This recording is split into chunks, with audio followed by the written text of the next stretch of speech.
The Revolutionary Voyage of John Quincy Adams.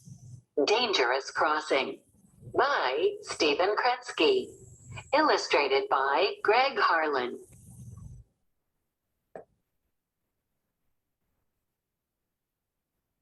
Young Johnny Adams could hardly believe his good fortune. On a cold February day in 1778, he stood at the ocean's edge, a few miles from home. The wind blew fiercely around him, and the blustering snow stung his cheeks like nettles. But Johnny didn't mind. 10 years old, he had never been farther than a day's ride from home. Yet here he was, about to sail to France with his father. What did stinging cheeks matter compared to that? He could still hear the words that an elderly cousin had declared in warning. "Mr. Adams, you are going to embark under very threatening signs. The heavens frown, the clouds roll, the hollow winds howl, the waves of the sea roar upon the beach." Johnny could not have been more pleased.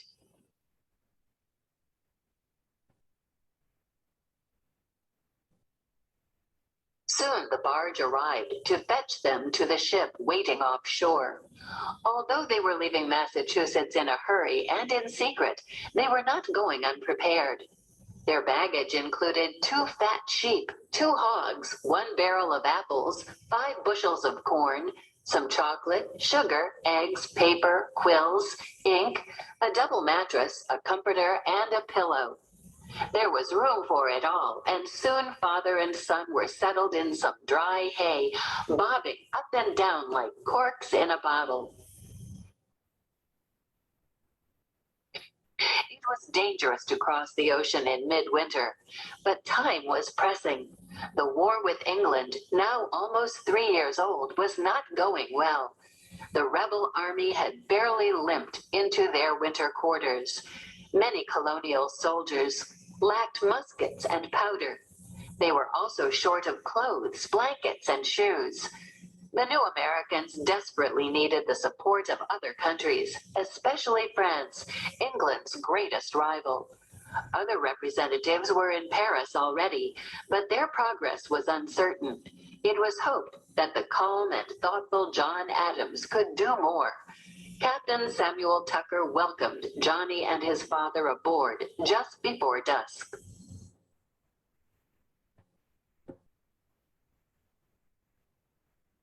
Captain Tucker's new 24-gun frigate, the Boston, had a deck more than 100 feet long. 3 towering masts stood guard overhead, clothed in endless furls of sail. Down below, the view was less grand.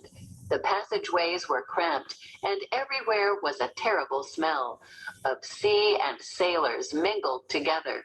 Johnny and his father found their tiny cabin clean at least, and with their blankets and pillows, it felt a little like home.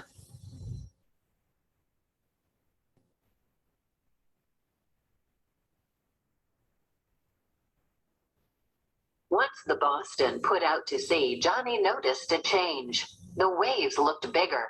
They felt bigger, too. A strange feeling swept over him. His head was spinning and his stomach as well. He soon took to his bed, glad that his groans were lost amid the creaking masts and the howling wind. Though John Adams also felt ill, he distracted himself by writing in his diary. "Seasickness," he wrote, "seems to be the effect of agitation. The smoke of sea coal, the smell of stagnant, putrid water, the odor of the ship where the sailors sleep, or any other offensive odor, would not trigger it alone." No doubt this was good to know, but it did not make Johnny feel any better. The next day, a calmer sea improved everyone's mood. Johnny and his father returned to the deck, glad for a breath of fresh air. "A ship on the weather quarter," shouted the lookout.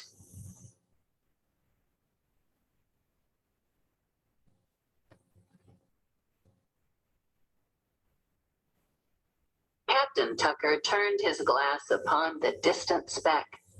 Actually, there were 3 ships, and British frigates by the look of them. He was not pleased with the 3-to-1 odds, but his officers protested. "We will not run from an enemy before we see him," they said. "We will not fly from danger before we know we are in it." Besides, they were thinking, what if these were merchant ships loaded with valuable goods? Bowing to their enthusiasm, the captain ordered the Boston closer. It was soon clear, though, that his fears were well-founded. These were frigates, indeed, and from their viewpoint, the odds were just right. All three now gave chase. 2 quickly fell behind, but the third kept pace. For 2 more days it followed them. The sailors on watch said the frigate was closing the gap, but Johnny could not tell. His eyes were not as sharp as theirs.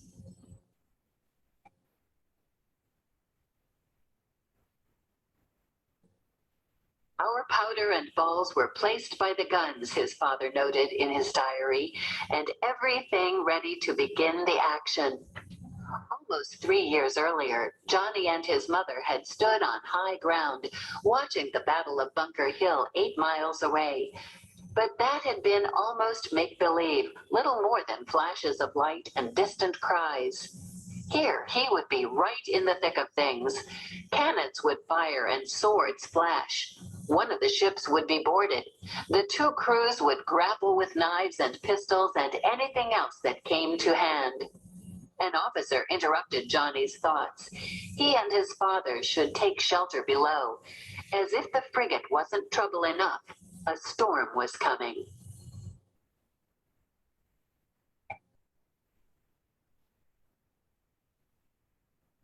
They went straight to their cabin. Soon the ship began to pitch, rocking violently back and forth. They could not sit or stand without being knocked about. It was with the utmost difficulty, John Adams remembered, that my little son and I could hold ourselves in bed with both our hands, and bracing ourselves against the boards, planks, and timbers with our feet. Suddenly there was a flash of light. Crack! The ship shuddered from the blow. Johnny and his father shared a worried glance. Was that cannon fire?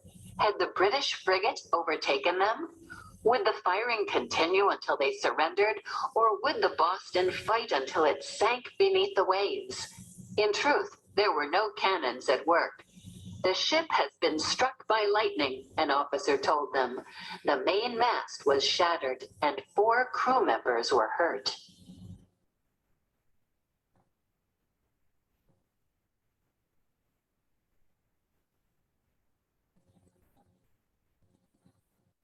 For 3 more days and nights, the storm continued. Chests and casks were tossed about like straw, and no one could stay dry or walk steadily on deck. The wind blowing against the current produced a tumbling sea, Adams observed.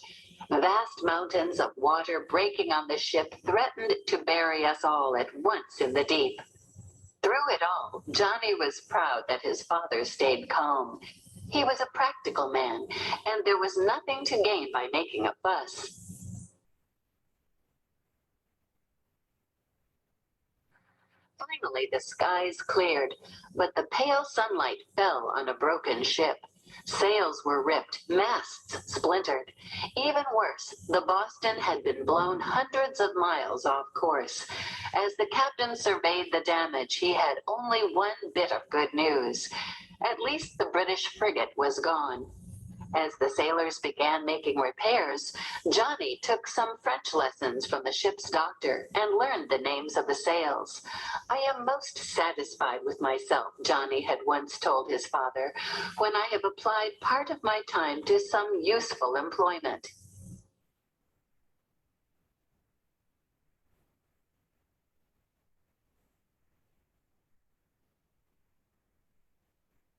One day a sailor pulled up a Portuguese man of war in a bucket. Johnny looked on in wonder. Was this truly a fish from the sea? "Careful," the sailor warned him.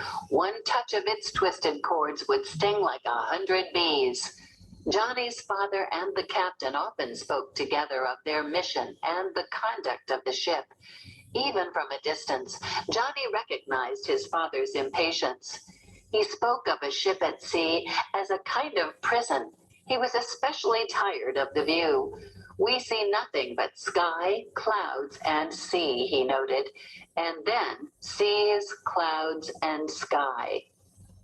After 4 weeks at sea, the Boston spotted another ship, a British merchantman loaded with precious goods. This was a prize worth catching. The passengers were ordered below as the Boston let out its sails. But while Johnny and the rest stayed put, John Adams returned to the deck. He heard a loud boom, and then a cannonball shot over his head. The other ship had fired on them. Captain Tucker ordered the Boston brought about so that the merchantman could see the strength of her guns. Would the enemy captain, Adams wondered, choose to sink or surrender? The surrender came quickly. The crew of the merchantman were taken prisoner, and their ship remanned with some of the Boston's sailors. But even in victory, Captain Tucker was angry at Johnny's father for risking his life by returning to the deck. "My dear sir, how came you here?" he asked. Had Adams forgotten his mission? Wasn't his safe arrival in France of the greatest importance to the revolution? John Adams stood his ground. "I ought to do my fair share of fighting," he explained simply. Johnny was not surprised. Until now, his father had been defending his country with ideas and words, but he would not shrink from any conflict if the cause was just.